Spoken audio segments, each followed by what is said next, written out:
voices of people. It's a place where you can come and be heard, no matter who you are. It's a member of this congregation.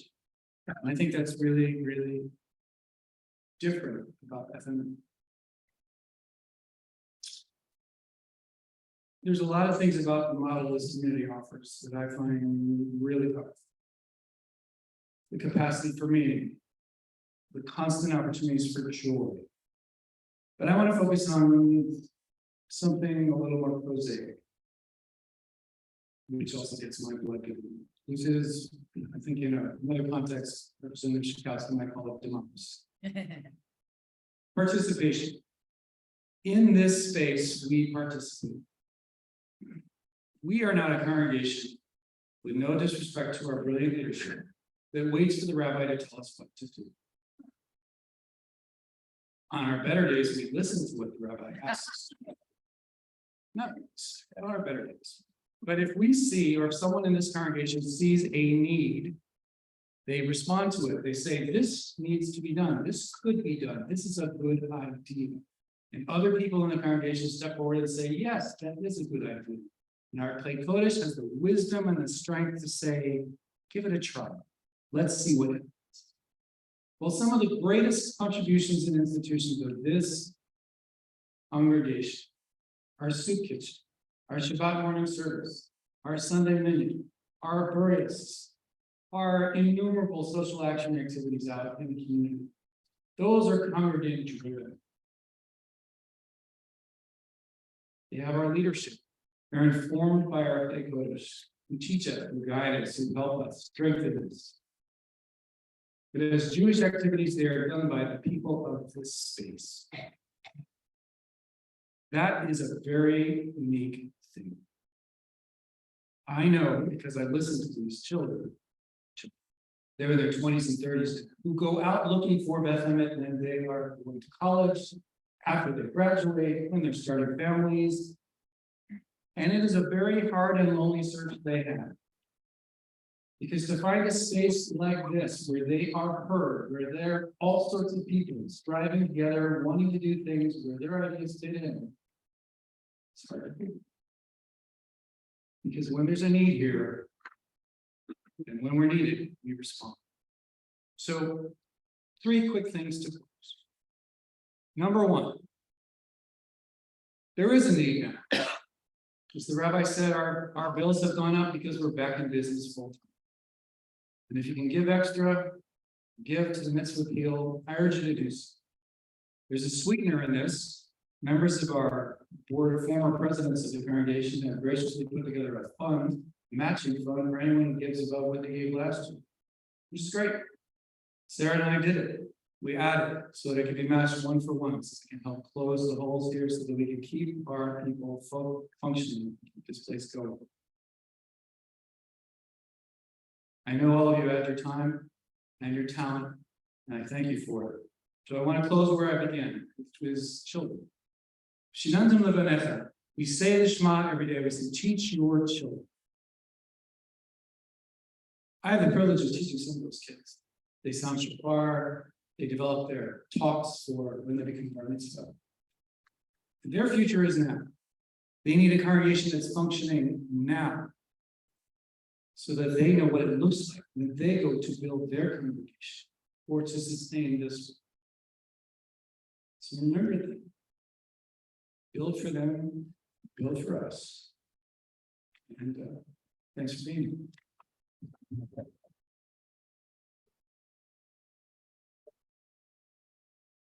Thank you, Lisa.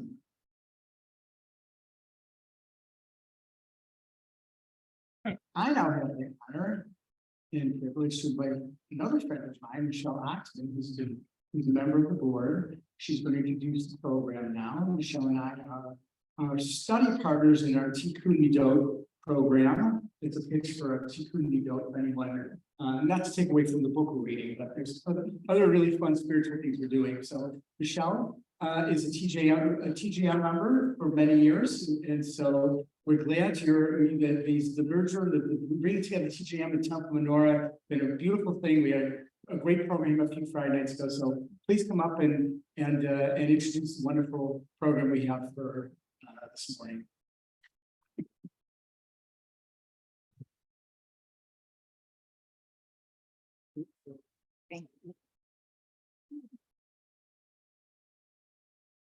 Well, just one correction. I was only a member of TJM for about a year and a half before we merged.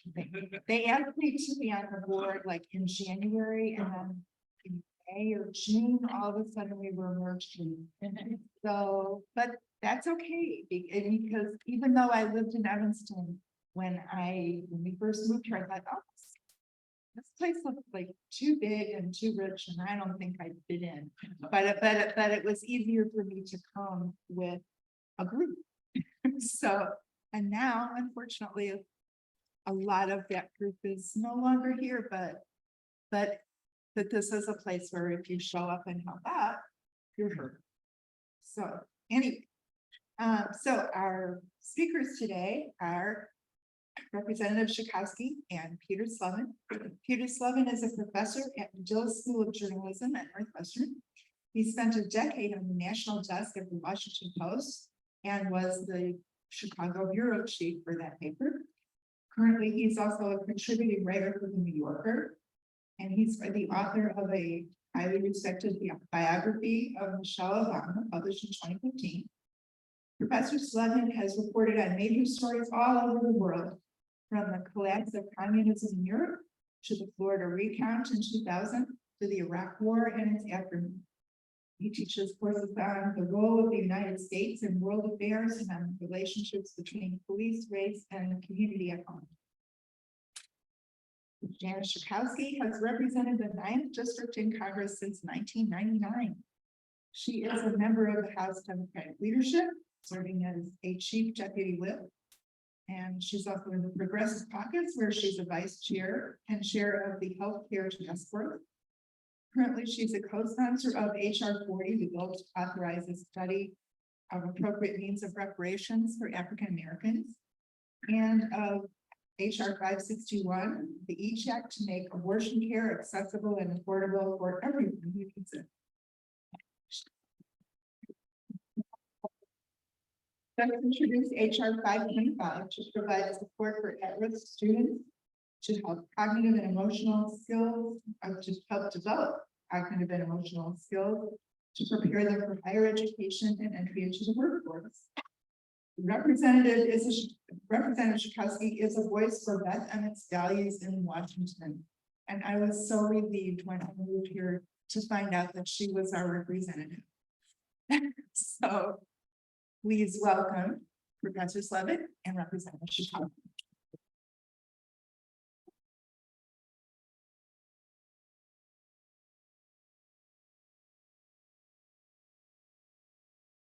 Thanks, everyone. Thanks, Michelle, Nissan, in London. Thanks for coming out on a day like today. Everyone I've talked to said this is their favorite event of the year, and I can already see why. And we haven't even gotten to the start of the show yet. I was driving here because I drove, and I passed Jan's house, and all of her cars were there. Yes, she was. And here you are, ready. I could talk more, but I won't, because we want to hear from you, and then we'll have some questions. Thank you, Peter. Such an honor. We've done this before. Happy to be back with you, and so happy to be here at Beth Emmet. You know, I am a proud congregant here. I got a notice of how much I gave last year, so I brought my checkbook. So I'm definitely, you know, when you've got a match thing, you want to give a little more, so I'll definitely do that. Yeah, so happy to do that. And I'm happy to be a Jew. I want to tell you, I no longer say Jewish, because George Santos said he was Jewish. So now I dropped the ish. I'm just a plain Jew now. Yeah. Well, I mean, there's a lot of things I could talk about, and I'm gonna be as brief as possible, and then I'm sure you're gonna have some questions. So this is a very different section of the United States House of Representatives, no question, now that the Republicans are so-called in charge.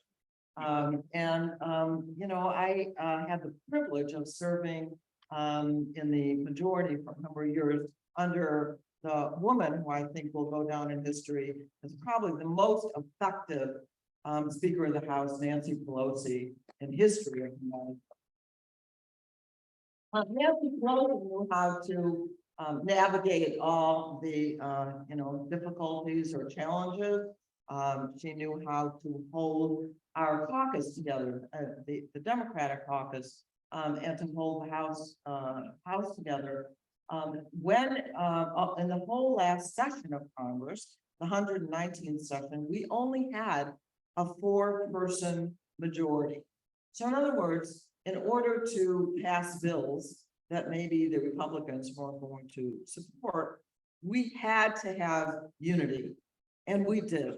And I think that session of Congress will also go down in history as one of the most effective, passing the Infrastructure and Jobs Act, the Inflation Reduction Act, really delivering for the American people. And by the way, starting now, we are going to see the rollout of the things that we passed in the last Congress, which will give us a real opportunity to show how Democrats, along with the President of the United States, have really delivered for the American people.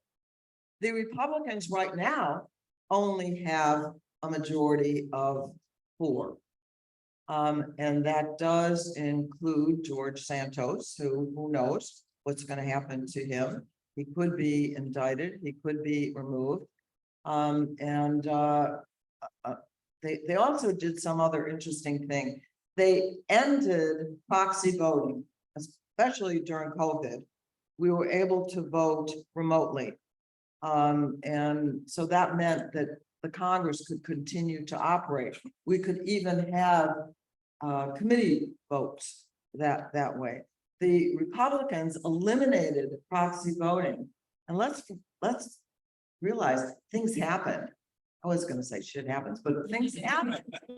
And one of my colleagues, a Republican from Florida, fell off his ladder, and he's not going to be back for months, I believe. He really hurt himself. And so in order for them to pass bills, they're going to have 218 votes. We'll see if that happens. Well, many of you saw the show of selecting a Speaker of the House. Okay. You might have thought it would be boring just to sit there, but it really wasn't. C-SPAN covered everything from start to finish and all the corners, even when the fight almost broke down at the 24th vote.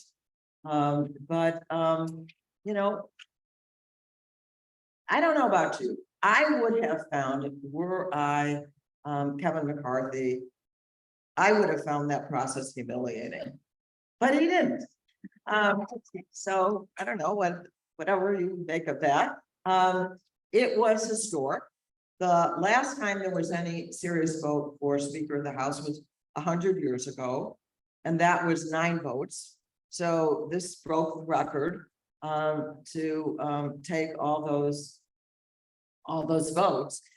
A long while during the votes, Hakeem Jeffries was the winner because he had the whole time 50.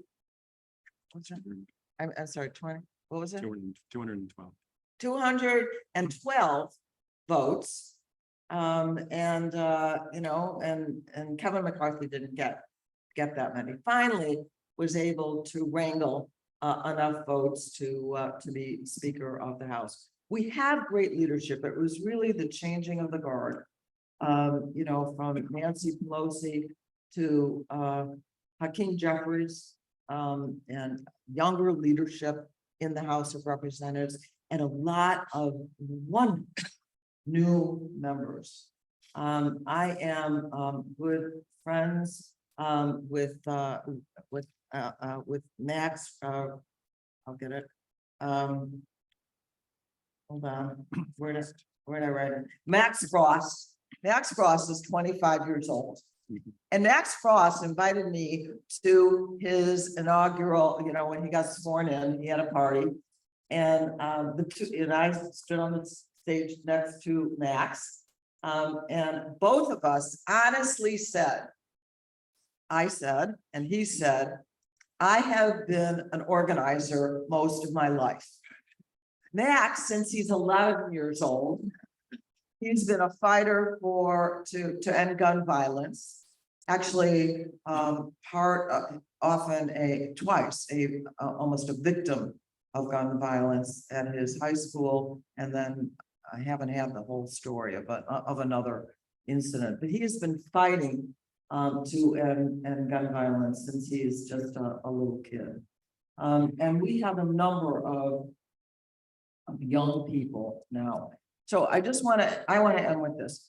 The first votes that the Republicans were able to pass in the House of Representatives was first to really almost destroy the IRS, the Internal Revenue Service, because they argued that, the IRS is doing too much interference in your life. No, actually, it was a way to make sure that the richest people were not being audited.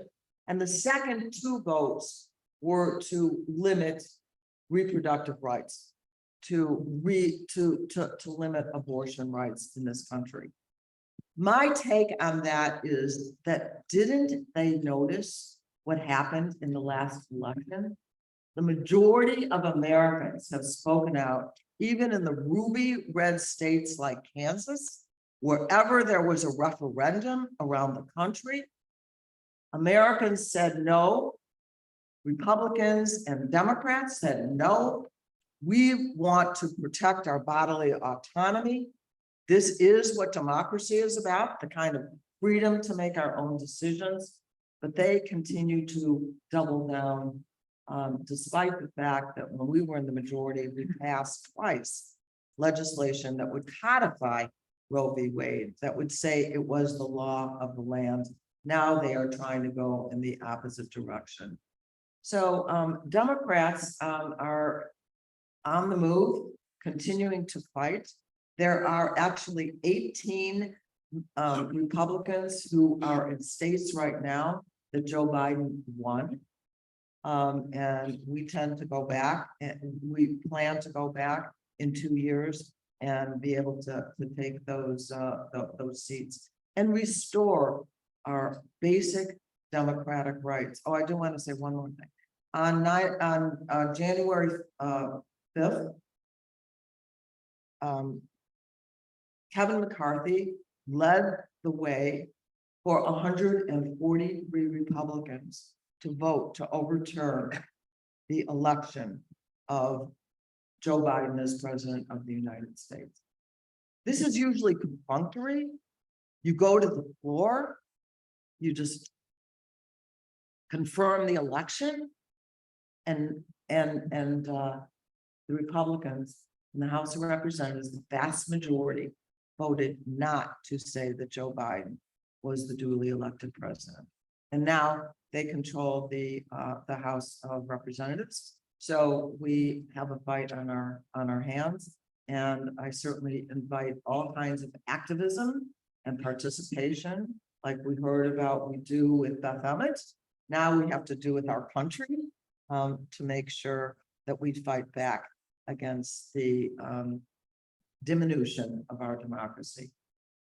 Take it away.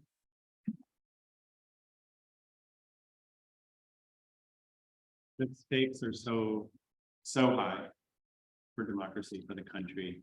All of the things that you described. One of the things that struck me when the Republicans made reproductive rights their first anti-reproductive rights, their first efforts, was how they made it up, or how they did seem to ignore what had happened. And then when they focused on the IRS, they referred to the 87,000 IRS agents that are going to be added. Steve Scalise just denying the facts, not caring about what was actually true. And that's one of the things you're up against too. But before we have questions, I want to make sure, Becky wants me to make sure you have cards on your table. when you have a question, please fill one out and hold it up, and Becky will pick it up. And actually, I have here a card presented to me as I walked in the door with the first question. It's very serious, very serious. Okay, So I'm ready for got it. your serious hat on. Were you a member of Beth Emmet when George Santos was the cantor?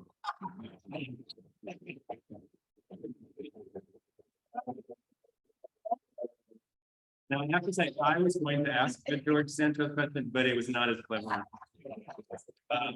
But really though, why can't the Democrats do anything? Or is it against George Santos, or is it kind of good?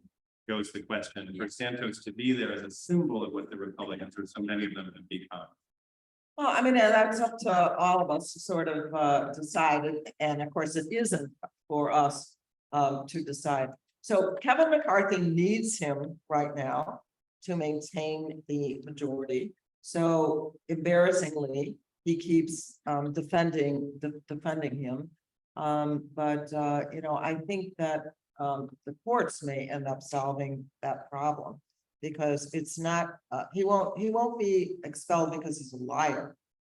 He will be expelled because of some transactions that he's had, some financial stuff that seems to be illegal. So we'll see if that happens. There is an upside though. Although, you know, I want them, I'd rather hear them talk a little bit more about their plans to cut Social Security and Medicare. And I'd like to see the pundits also, and the people on television talk more about that. That's much more serious than this jokester. Have you met him? Have you met George? I haven't had the pleasure yet. Although he probably says he did meet me. So, before we talk about actual policy things, as you said, the votes for the speaker were fascinating. It was like watching a sports match. On the Friday night when ballots 13 and 14 were happening, I decided to have a quiet evening of reading, and I went over to Sketchbook with a book I'm reading called The Big Fix about the environmental movement by Justin Gillis.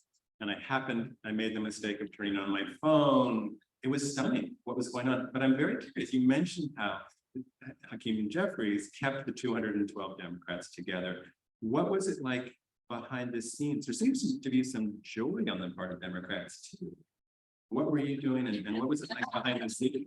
Well, I should tell you, some of you may have seen, I brought this huge tub of Garrett's popcorn to put in the cloakroom. So there was a little bit of fun as well. But if someone banged me on the head while I'm sleeping, I will clearly yell out Jeffries, because we have to say Jeffries all the time. And you know, we were steadfast, but it was so dramatic.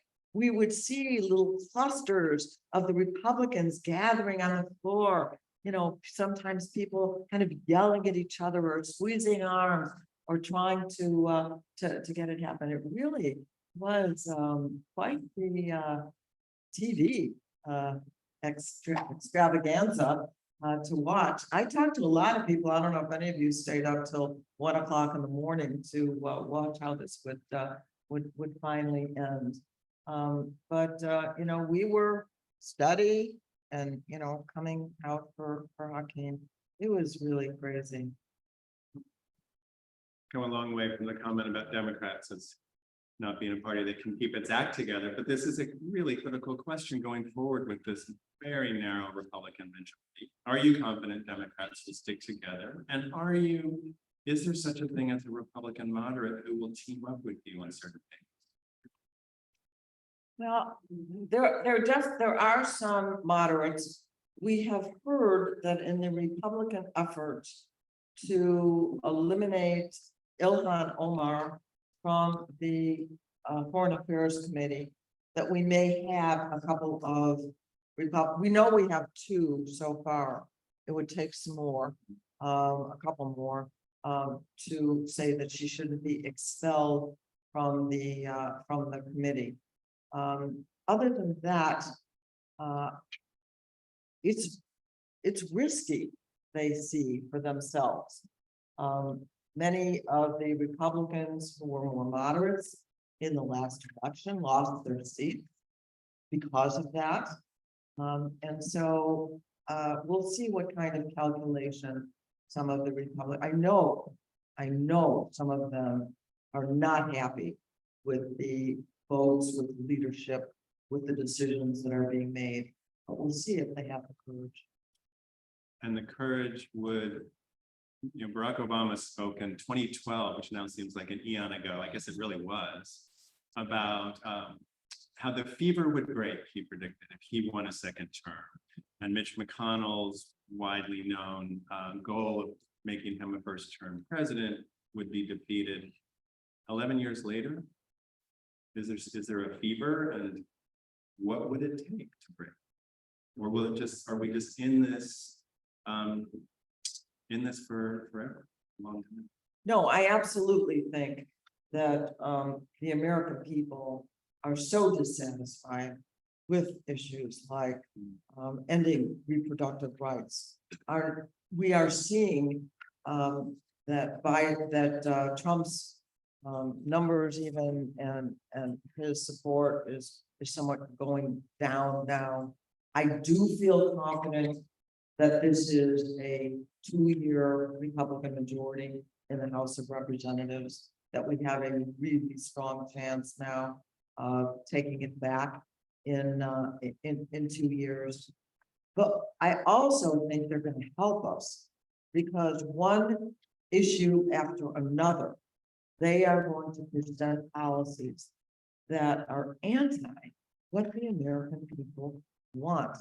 One of the top issues of how people voted, or what made people vote Democratic, or not just Democratic, but how they voted. There was no red wave. They thought there was going to be, that it was just going to be sweeping the country. And one of the reasons there was not, a top reason, was to protect our democracy. Look what's happening with the Supreme Court. If we had won the House of Representatives, the Democrats, we would have been able to override the decision of the Supreme Court and pass in the House and the Senate, and Biden would have voted to restore abortion rights in this country. But so I feel like we're this close to actually being able to do this. Michelle was nice enough to mention that I do some writing for the New Yorker, and what I spent a great deal of time last year writing about was abortion politics, battles against medication abortion. And I was in Kansas a couple of times for what turned out to be an absolutely remarkable referendum, where the Republicans thought they could sneak it by the Democrats in August when nobody was paying attention. The Catholic Church put $4 million into that effort, and the good guys won 59-41. And then I wrote a piece from Michigan about one of these new freshmen, Hillary Skolton, who won a Republican district, flipped a Republican district by putting abortion rights front and center. Do you see a possibility for federal action on reproductive rights, or do you think would anybody join the Democrats on this, or not?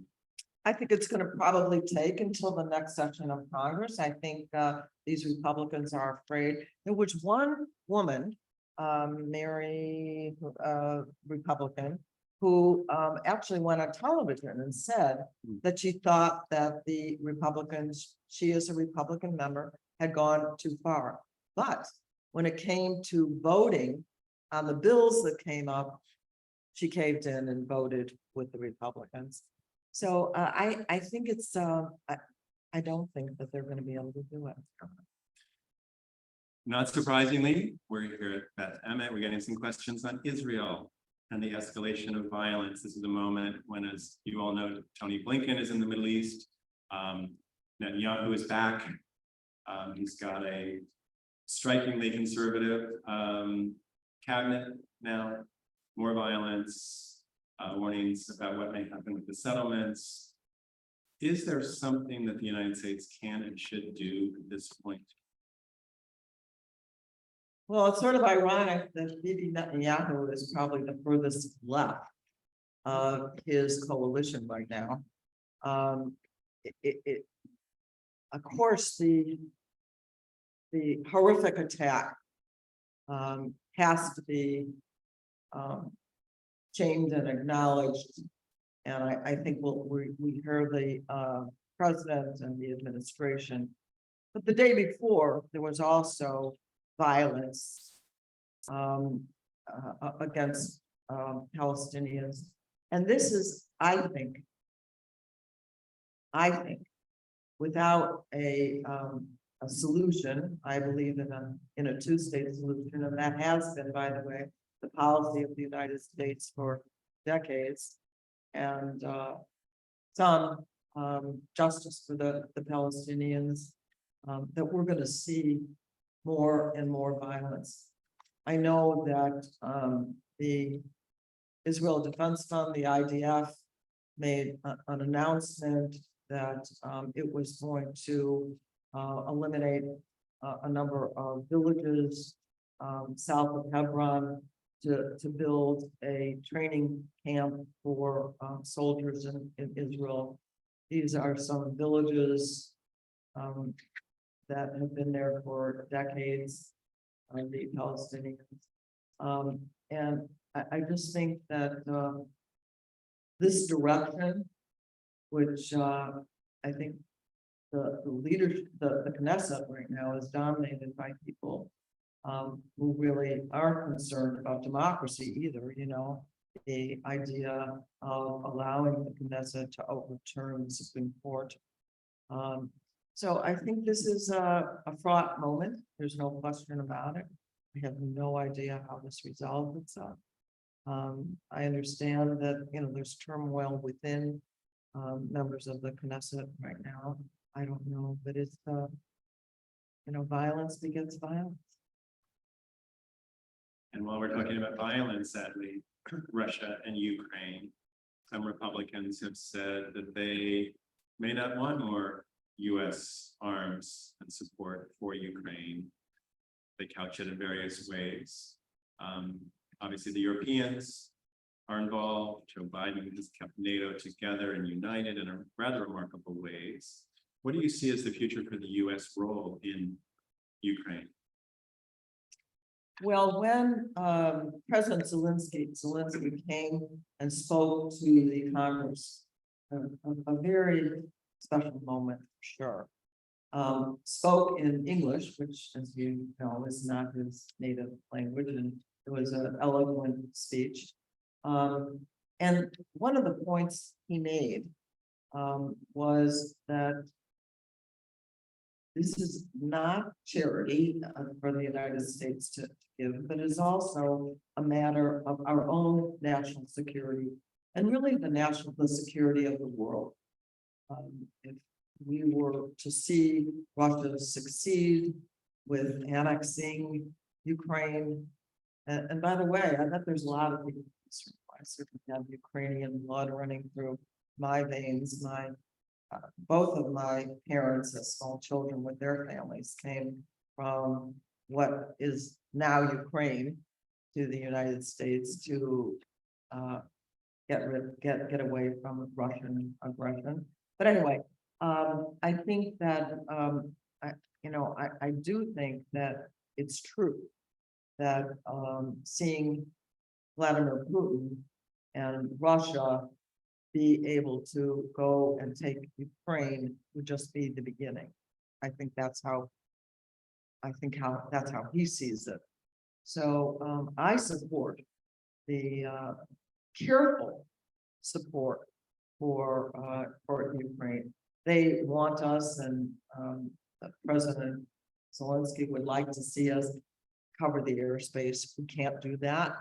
As Joe Biden said, he looked us in the eye and said that would be World War III. We can't do that. So I think the careful support, but it's worth it to us for our own national security.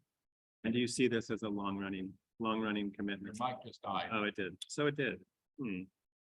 Well, do you see this as a long-running? Do you see this as a long-running commitment? Do Could we this both be? lose it? Do I lose it too? Yeah. Oh, well, I think. Any tech person here? I don't know. I think that Peter's mic is working. Is this one working now? Yes, it is. So the question is this a long-running commitment? I mean, how long would the United States be in how much longer, I think some people are asking, are we in? You know, it was supposed to be 3 weeks, remember? That's what was predicted that Russia would just sweep in. And the incredible stamina and bravery, who knows? You know. So this is a question that gets at foreign policy, and it also gets at domestic politics, and gets at how your good friends in the Republican side are handling things. But I think we've lost it again. But the Intelligence Committee, as you all have probably seen, don't cover the antenna. Don't call it magic technology. Okay. We know that Kevin McCarthy has now denied seats on the Intelligence Committee to Adam Schiff and Eric Swalwell. Given these issues that we're talking about, where intelligence is absolutely key, what the Russians are up to, what the Iranians are up to, the North Koreans and so forth. You were once on the Intelligence Committee, I were was. you not? Tell us about how you are seeing this and really what it means structurally for the country's security. I think, you know, they reveal themselves when they take away Adam Schiff and Swalwell, that they fear them on the Intelligence Committee. That's the message that they send. And of course, these are incredibly powerful people. Adam was the chair of the Intelligence Committee last several years and couldn't be just more effective.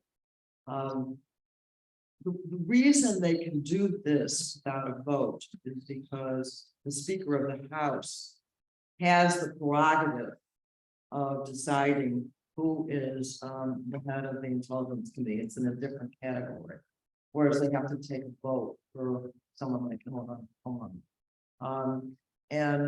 So it's kind of a done deal that they can't be. A lot of people certainly are upset about that and see it as a decline. Although I do have to say that we have a lot of really effective and smart members that are on the Intelligence Committee, and that work is going to continue, and we will continue to be loud about the things that need to be done. The Intelligence Committee, you know, can't really decide. And you've seen how skillfully, if you watched Adam on top, get around actually giving away any kind of secrets. But I think we have very, very good members on the Intelligence Committee, but it's a shame, but also indicative of, you know, how the Republicans try and shut down the voices. This is a question that flows from that one. I will not use profanity, but how do you keep from going crazy with the BS moves from the MAGA folks? No, I don't know why I'm in such a good mood. No.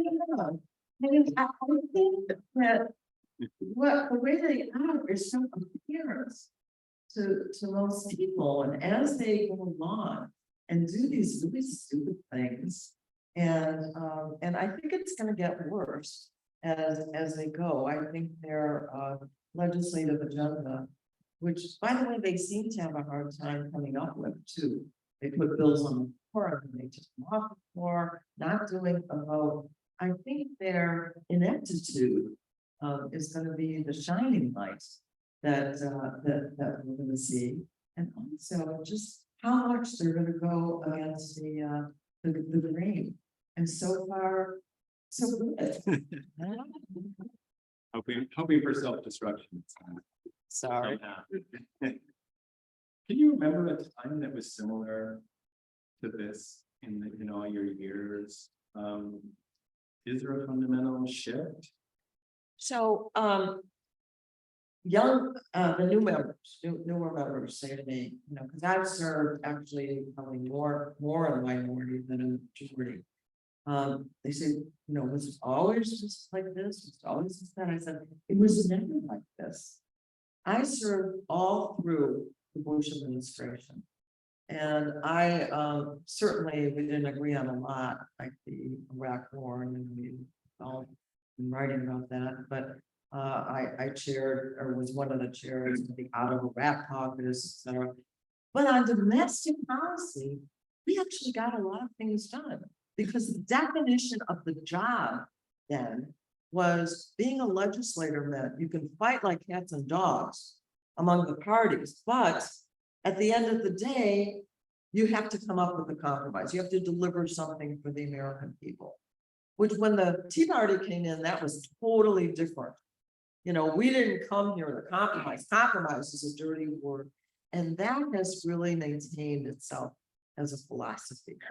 And so, no, until really the Trump administration, it started at the end of the Barack Obama administration, when I remember walking down away from the Capitol with John Lewis, this great hero, when he was spit on. And I realized something has cracked here. That people can say things now that they never would have said, do things they wouldn't have done before.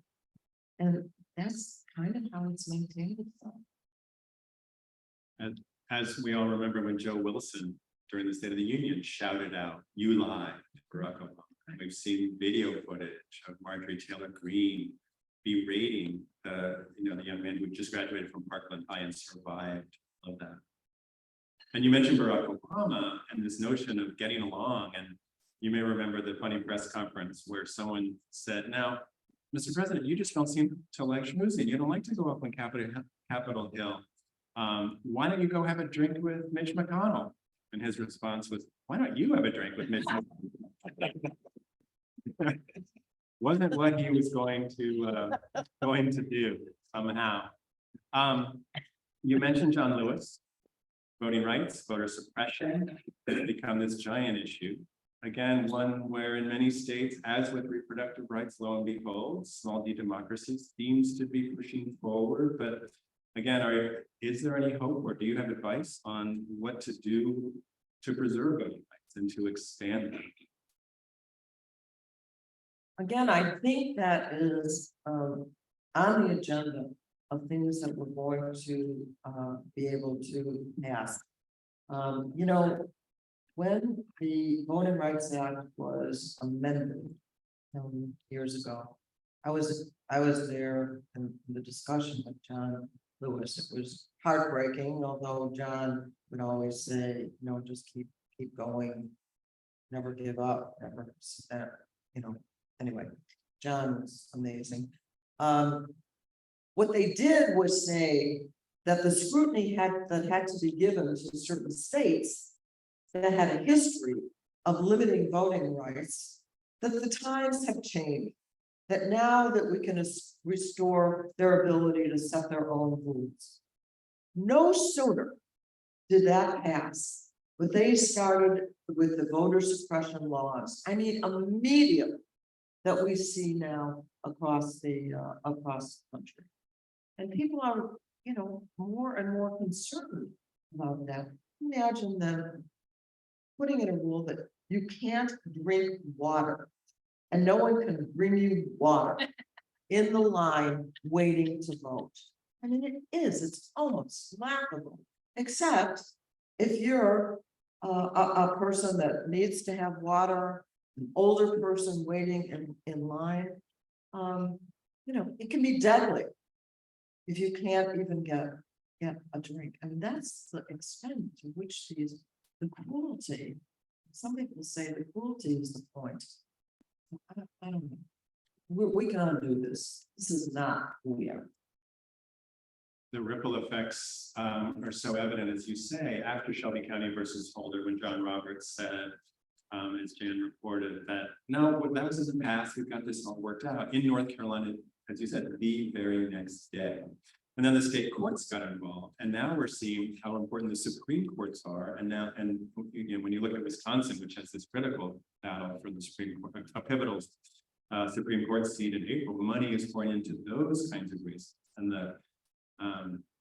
the intensity, I guess, is ratcheting up.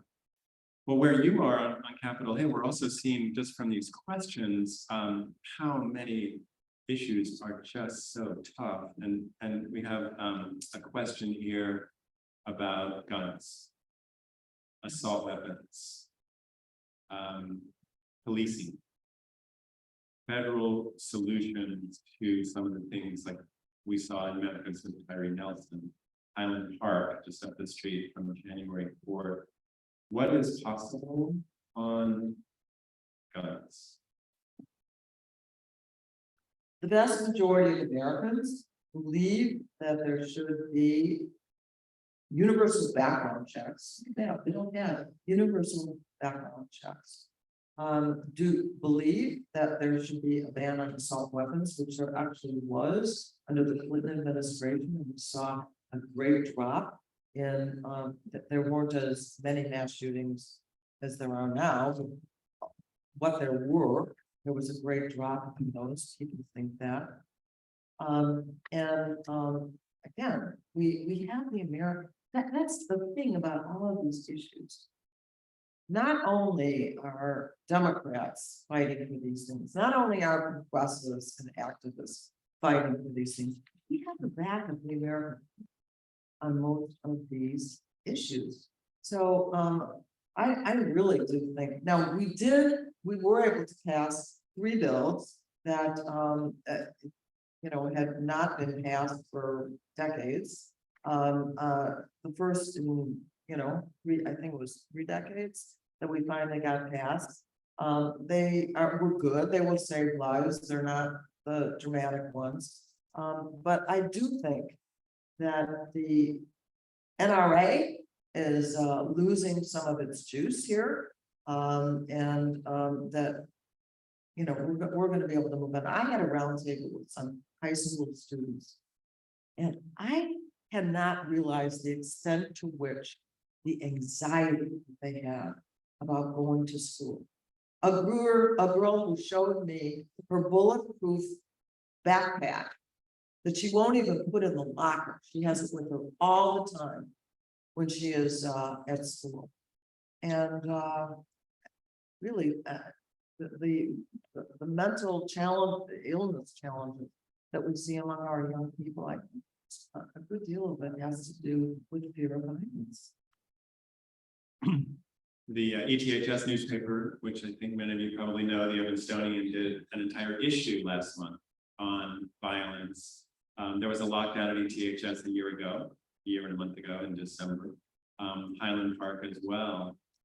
I did a piece for the New Yorker maybe 18 months ago on a school on the west side of Chicago called Michelle Clark High. The principal, to my amazement and something I greatly appreciate, is gave me the run of the place. I thought it was a story about the return to school after COVID, after the lockdowns, and getting back to normal. What it turned into, exactly as you said with the high school students you met, it became a story of what violence did to their lives during COVID when they were afraid to leave their homes, and what it was doing to them at the moment. When several of them said to me in a classroom, the first thing they think when they get up in the morning is whether they're going to make it home, and they're not being home.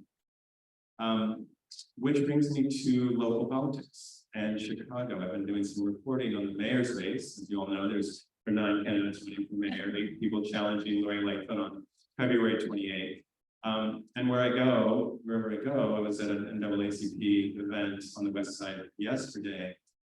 Gun violence is what comes up. Gun violence, crime, safety, and so on. You've endorsed Chuy Garcia. What do you think Chicago needs in a mayor right now? And what did they not have? You're obviously not endorsing Lori Lightfoot. Yeah, I proudly endorse Chuy Garcia, who's been a long time progressive, served in the city council with Harold Washington, who's a big supporter Harold at the time, and in the state legislature and the county board, and now, with me on the Progressive Caucus in Washington. There are a lot of people involved with a change in the chief of police in the city of Chicago. But let's face it, big cities are hard right now. This is a really, really tough job. Everywhere around the country. Karen Bass, my good friend, is now the mayor of Los Angeles. You know, it is difficult, and the surrounding issues of housing, of income, of equality, have to be addressed as well. And you know, whoever becomes mayor of the city of Chicago is going to have a huge handful and that's true of just major cities everywhere. But I think we can do better with them right now. And how would that be? What do we have now? You sort of, Oh, I mean, I think we could have a better mayor. in what ways? I think one of the qualities is that my candidate, Julie, I think can build the kind of coalitions that we need in the city of Chicago. Can actually really bring people together in a way that's calmer and more cohesive. I think that's a really important element, that he's a real coalition. I wonder if anybody here has seen a documentary just out called Punch 9 for Harold Washington. It hasn't been distributed. It's been in a couple of theaters. I was lucky enough to screen it for my journalism students the other day. If you have a chance, it is extraordinary. Really stunning documentary about not only where Harold Washington came from, how he got elected, but the world he was pushing back against, the daily machine. Then what happened with the council wars and this extraordinary pushback. It's I think calling it what it was a racist pushback. It's beautifully documented. And it carries all the way through. Obama, you may remember, came to Chicago in 1985, partly because of Harold Washington, who was alive for another couple of years, and then did his voting rights work for Carol Moseley Braun in 1992 with a poster of Harold behind him. It's quite beautiful. I think it'll be. He's looking for a national distributor. And actually, on the subject of films, Rabbi London mentioned Robin Rue Simmons.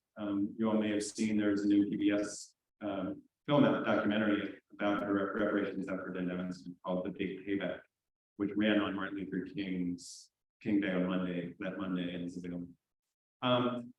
Various questions about the future at the presidential level, somewhat higher than the mayor's level. This Joe Biden guy, who seems to be making motions to run again.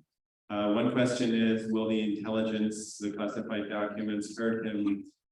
Do you think he will run again? He says he will. Do you think he should run again? For those.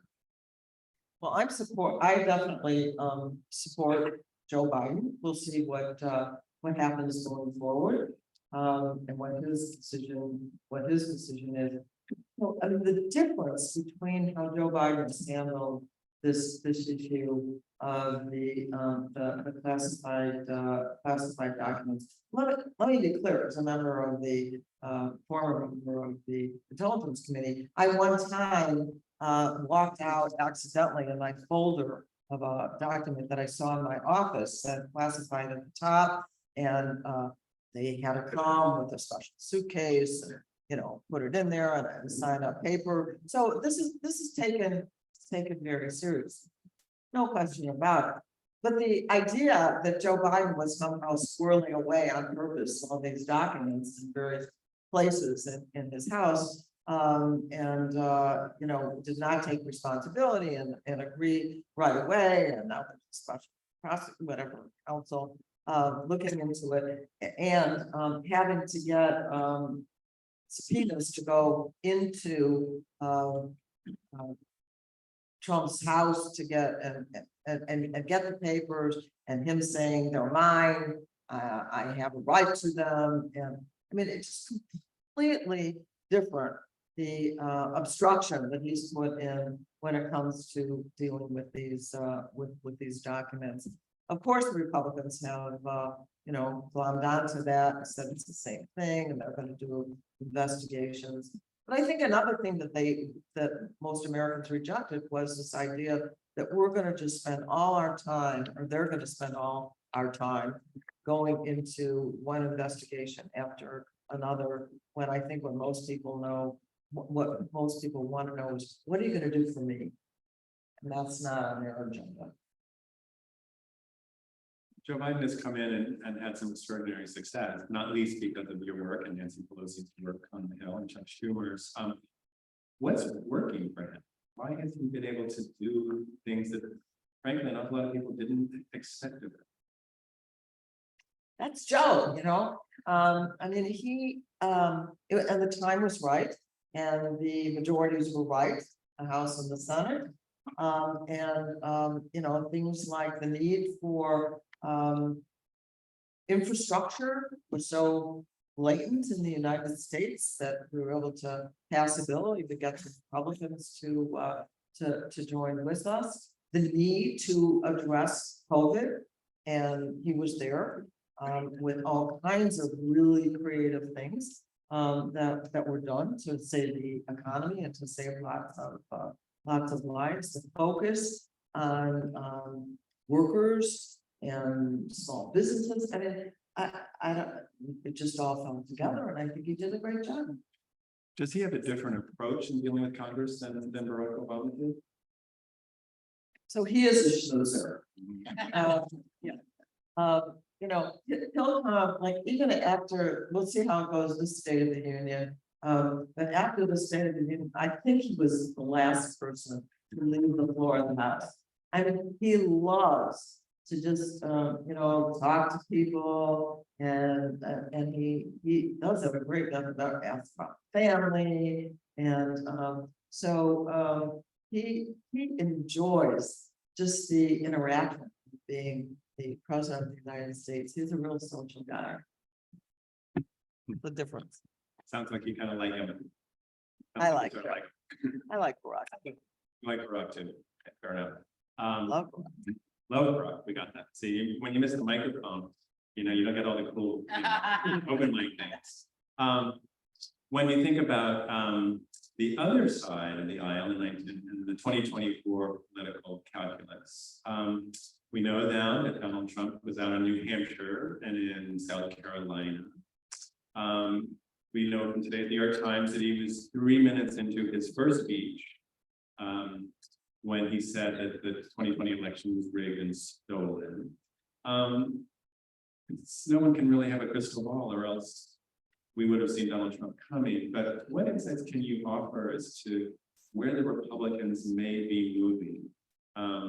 It's kind of sort of back to the fever break, but you say you're hearing some rumblings among colleagues that Trump is, and the polls are suggesting that Trump might be a little weaker. But where do you see the party going in 2024, the Republican Party, and who they might be nominating? Well, I think it's either Trump or DeSantis, the governor of Florida. Some of you may have seen the contradictions of DeSantis. Did you see that? It was on video, it was all over television when he was saying everyone should get a COVID vaccine. It's good for you.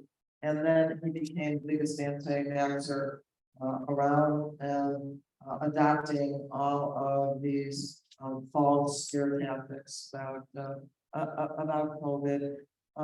He is younger than Trump. He's viewed now, I think, as the up and comer. He has all but adopted, you know, some of the really crazy views. And so I think it's likely that he will be the Republican candidate. And he really did well in Florida. We did poorly in Florida in the last election.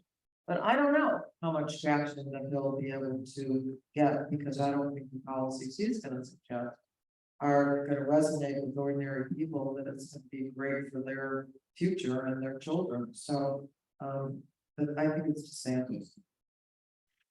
There's this other former Evanston resident, a guy named J.D. Pritzker. Do you see him as a future president?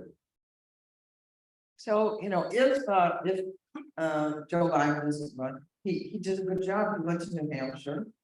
And apparently, he's a pretty straight talking guy, and a pretty straight talking guy, especially for a billionaire. So I think people give him extra points, like, he talks like the rest of us, and yet he's a billionaire. But I think he's a really good governor, with a really good job.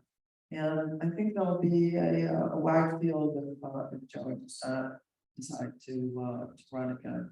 Some excellent candidates could also be JD. This is another question from y'all.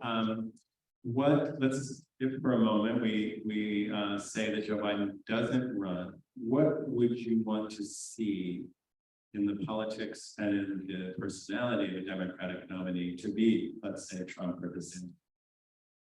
Oh, you know what? I don't even let myself go beyond that, but I got to mention, because I like to get ribbon about it. I beat the governor, J.D. Pritzker, when he first ran for Congress of the United States.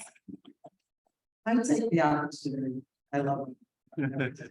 So I don't know. I mean, I think there are a number of people who could be ready and willing to run for president, but no one is making moves right now.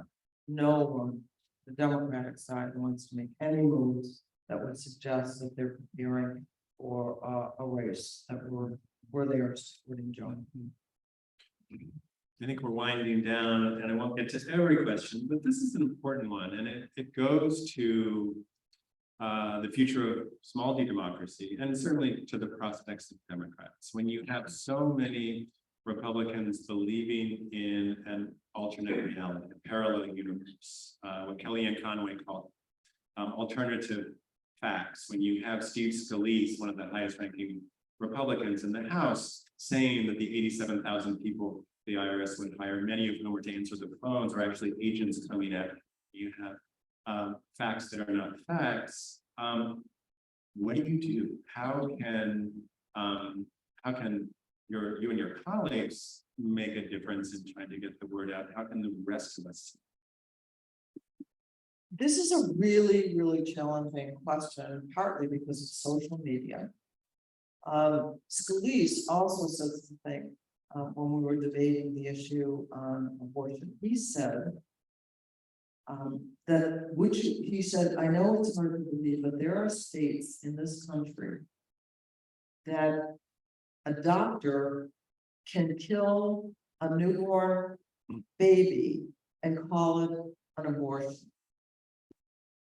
I was next up on the floor after that. I just went absolutely crazy that this is a lie. It should not be repeated.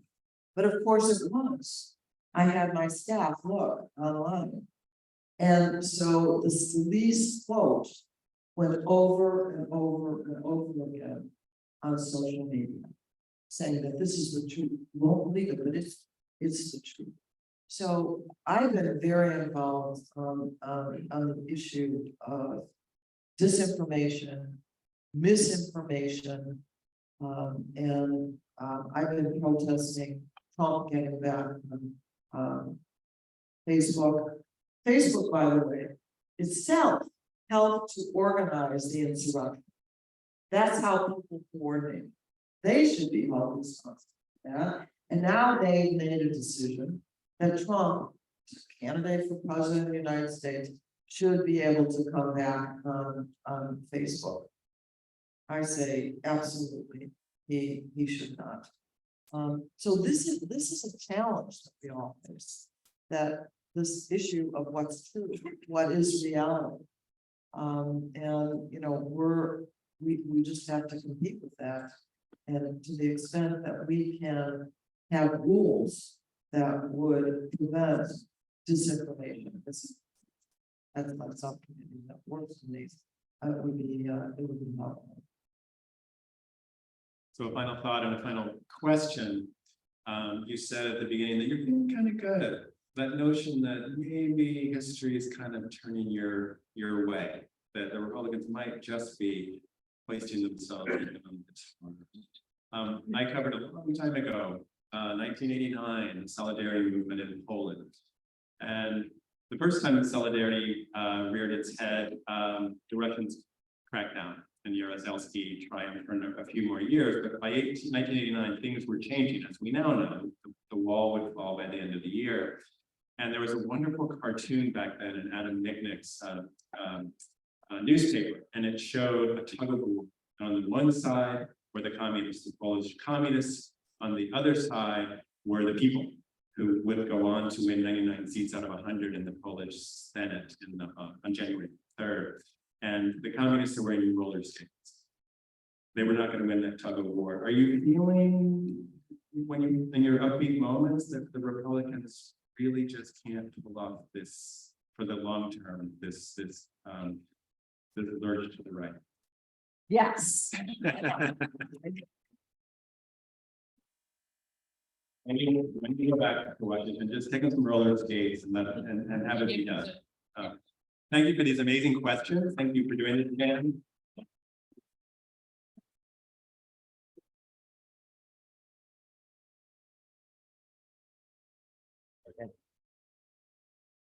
Professor, thank you very much for engaging our friend, Dan Schakowsky, in this wonderful conversation to shine a light on all the important things going on. There's a lot of work to do, and you can count on our congregation to lead from the front. And so thank you, Representative. Really appreciate it. Thanks again.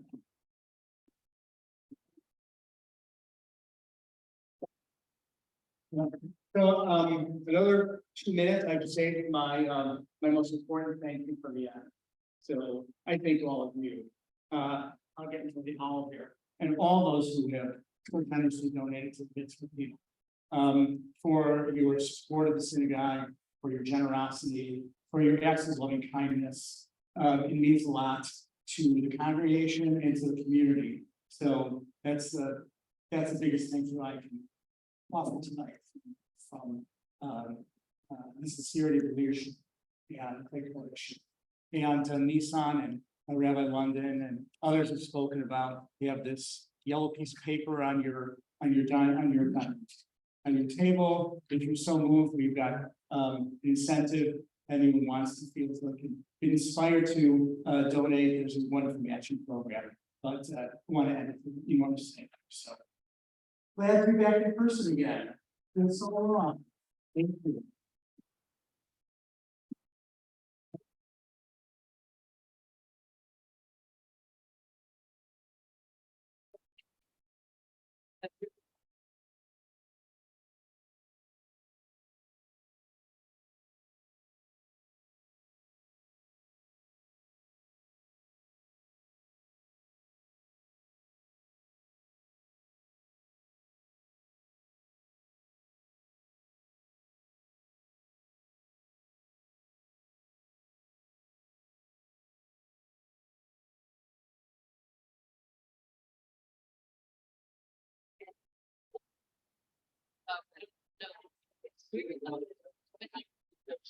Just